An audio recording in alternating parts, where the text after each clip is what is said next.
La paz de Cristo, queridos amigos, hoy celebramos la fiesta de San Esteban y el Evangelio tiene relación con este santo porque habla del testimonio.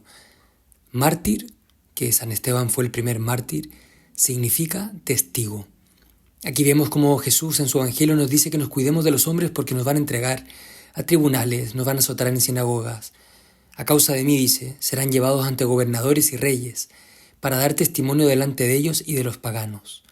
Para dar testimonio. Pero el Señor dice que no tenemos que tener miedo porque cuando los entreguen, nos dice, no nos debemos de preocupar de cómo vamos a hablar o qué vamos a decir. Lo que deban decir se los dará a conocer en ese momento, porque no serán ustedes los que hablarán, sino el Espíritu Santo. El Espíritu de su Padre hablará en ustedes. ¿Qué es lo que está diciendo aquí Jesús? Que sí, los cristianos estamos llamados a dar testimonio.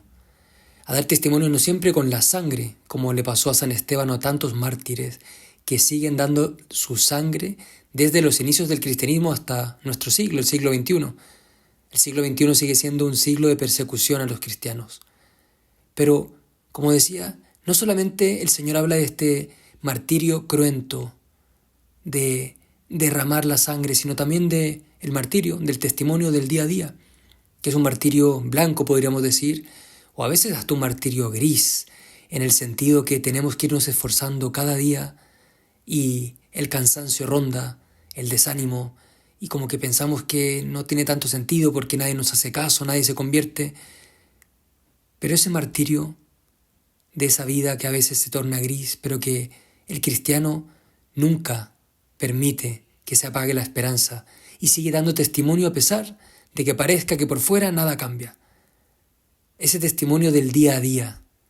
Y digo gris no es en el sentido de que el cristiano no tenga esperanza, sino que en el sentido que a veces requiere mucha perseverancia, porque ese testimonio que se da en el día a día muchas veces se da en el medio de la tentación de la monotonía, de la rutina, pero que nos dice Jesús en el final del Evangelio de hoy, aquel que persevere hasta el fin se salvará. Por eso la Iglesia siempre ha visto dos martirios, uno que es derramar la sangre, que es una gracia, que no es por las propias fuerzas, que es una gracia que uno recibe de Dios para derramar su sangre por Cristo. Pero la mayoría de los cristianos también estamos llamados a ser mártires, es decir, testigos. Y aunque no sea derramando nuestra sangre, es derramando y dando nuestra vida. En la vida diaria, en la vida ordinaria, en la vida cotidiana, en el trabajo, en la oficina, en el metro, en esa conversación con ese familiar. Cuando decidimos, por ejemplo, que no venza el respeto humano y decidimos dar testimonio. Por ejemplo, cuando nos persignamos en público, cuando estamos en un restaurante y decidimos bendecir la mesa igual. Es decir, son tantas las ocasiones de dar testimonio que cada cristiano está llamado en ese sentido a ser un mártir. Y si el Señor lo quiere para alguno de nosotros también, para derramar la propia sangre por Cristo. Y que Dios los bendiga.